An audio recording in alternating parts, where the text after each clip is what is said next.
I was at a party at Diddy crib in LA. This was Diddy had put everybody else out the crib, like the influx of people he had put them out.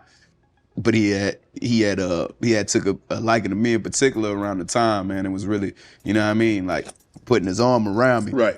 A campaign that say free Beyonce. Beyonce is victorious. She is a prisoner in a gilded cage. Hold up, not DaBaby coming out to expose Beyonce for being in a freak-off party child.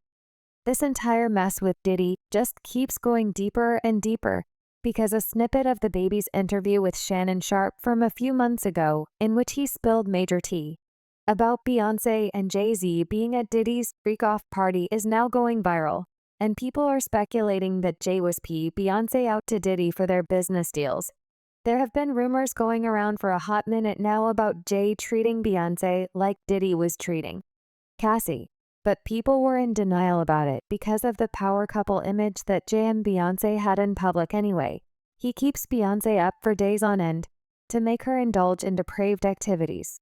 The crazy thing is, even outside of DaBaby, a lot of other people who closely work with Bayan have also come out to spill the tea about this.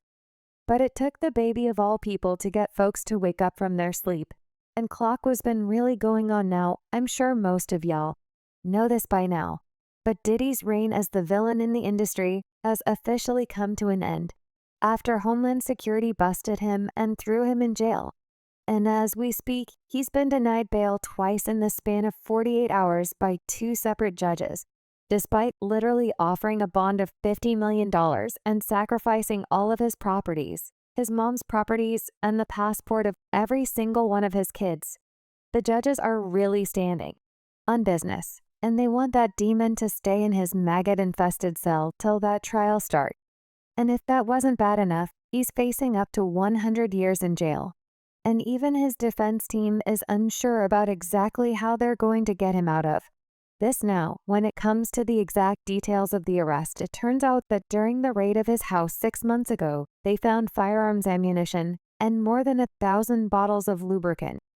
During a recent press briefing by US prosecutor Damon Williams, he said, they also found 3 semi-automatic with defaced serial numbers and a drum magazine. Prosecutors also accused Diddy of creating a criminal enterprise whose members under his direction engaged in forced labor, kidnapping, arson, and bribery. He and core women and others around him to fulfill his desires, as well as striking, punching, dragging, throwing objects at, and kicking them. But this is where things started getting even crazier, because the prosecutors explicitly said that Diddy wasn't running this enterprise on his own, and that he had other celebrities and other powerful people who were heavily involved in these criminal activities as well. This information was revealed in his indictment, and I quote, for decades, Sean Combs, aka Puff Daddy, aka P. Diddy, aka Diddy, aka PD, aka loved the defendant and core women and others around him to fulfill his desires, protect his reputation, and conceal his conduct. Now, I need y'all to really pay attention to this part. They said to do so, Combs relied on the employees' resources and influence of the multifaceted business empire that he led and controlled, creating a criminal enterprise whose members and associates engaged in and attempted to engage in, among other crimes, forced labor, kidnapping, arson, bribery, and obstruction of justice. Now, the prosecutors didn't explicitly reveal the names of these people since they are still gathering evidence against them to go to trial with. But this statement opened up the door for a whole lot of speculation as to who those people are. And as y'all can already guess, the names that were at the top of everybody's list were Jay-Z and Beyonce. The rumors about Beyonce and Jay being involved got even worse when a clip of DaBaby getting interviewed on Shannon Sharpe's show a few months ago started going viral. And in this interview, DaBaby spilled some tea that nobody was expecting to hear. He opened up about the time that he met Beyonce and Jay-Z at one of Diddy's industry parties at Diddy's house. He held back on going into details about what exactly the party was about, but he said there were some powerful people there, and that Beyonce actually walked up to him to introduce herself almost as if she was trying to flirt her way into something more than just a conversation. DaBaby also said that Diddy kicked out all the other non-important people from the room, leaving only him, Beyonce, Jay, and a few other high-profile people in there, according to DaBaby, didn't started to get a little touchy, and even put his hands around his neck. I was at a party at Diddy crib in LA. This was the beginning of 2020. You know what I mean? Diddy had put everybody else out the crib, like the influx of people he had put him out. But he had took a liking to me in particular around the time, man. It was really, you know what I mean, like putting his arm around me. Right. So he had put majority of the people out, but he allowed me to stay in there. Me and, you know, maybe about 15 others, you know. Right. Jay-Z and Beyonce being, you know, two of the other 15 people in the room. So that'll just put into perspective of the type of company I was in at the moment, you know. And she came over and introduced herself to me like as if she had to. Beyonce, cut it out. But I'm a big fan of your work, you know what I'm saying? Whoop de whoop, and that was just dope. That was dope as hell to me, man. That was dope. This sent the internet into a friend fight and had a lot of people giving Beyonce the side eye. One person said, "Oh, she came over and introduced herself to you. The Beyonce introduced herself to you. Ooh, we wake it up." Another person said, "You let that man put his arm around you, DaBaby. Of course, he took a liking to you. It wasn't even about your music, it was in other ways." And of course, Beyonce did. She weirded herself, and Jay-Z, even weirder. Everybody who went to Diddy's parties is guilty. Some people even went as far as speculating that Jay was out Beyonce to Diddy now. Some of y'all might not know this, but there have been allegations about Jay-Z keeping Beyonce out in order to control her and have her doing things she wouldn't usually do if she was sober. Not only that, but Jay also allegedly puts his hands on her when she goes out of order. The dear rumors were actually started by her ex-bodyguard, Uncle Ron, who used to work for her during the early stages of her career. But I'll say it, man, yeah, Beyonce's on she been on them for a long time, and you keep her that way now. I don't know about y'all, but Jay allegedly keeping her on is very similar to what Diddy was doing to Cassie. If y'all remember, Cassie said the only way she was able to indulge in these freak-offs is if she was on, cause she wasn't able to do it sober. Oh, but it doesn't stop there, Jaguar W.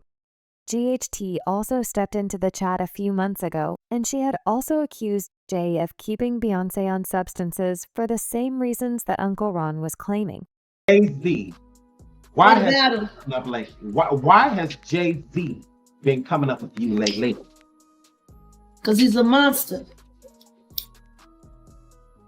I waited a long time to see if he would grow a conscience. And the more he pumps down his wife's throat to keep her in a character. No, girl. And then there was this viral video of Beyonce looking zoned out at a basketball game with Jay. She could barely keep her eyes open and kept slowly swinging her head from side to side to stay awake. Her PR team at the time tried to get ahead of the situation by claiming she was just tired from her rehearsals. But nobody was buying it. Shortly after this, Beyonce's assistant told Media Takeout that Jay was putting his hands on Beyonce. The assistant said seems that for a while he's had a problem with keeping his hands to himself now. I've never seen him just flat out strike B, but too many times I've seen him shove and push her. At first, I thought that it was just a little horseplay between the two. But once I saw how embarrassed B was to be manhandled in front of me in a T-trope, I realized that it was no joke. I've been Beyonce's assistant and friend for a while now, and I've always wanted to say something, but I never felt it was my place. He treats Beyonce like she's an object, not a person. It's unclear how far Jay-Z has dragged Beyonce into all this mess. But it's about to get exposed, and no amount of fame or power is going to be able to stop him. Especially when these trial starts. As usual, people had their own thoughts about this, like this person who said, Beyonce and Jay going down next. It seems like the elites of Hollywood are having a downfall. I love B, but unfortunately, she is caught up in the mess by even being married to Jay. It's been so much said about how he has Beyonce on and everything. My thing is I'm not surprised B was there at a random Diddy party. Y'all always try to separate y'all faves from the BS, but y'all seem to forget they live that Hollywood life. You can't trust anyone in Hollywood. Most of your faves have kept silent about all that is another person, said Jay. Z was good friends with R. Kelly, and now Diddy seems like a pattern to me. And I don't believe Beyonce was just some innocent bystander through all this. But now I want to know your thoughts. What do y'all think about Beyonce allegedly being at Diddy's freak-off party? And do y'all think Jay-Z was her out like DaBaby is insinuating? All but knew what to do. Let me know your thoughts in the comment section down below. And don't forget to click here to watch this other very messy video.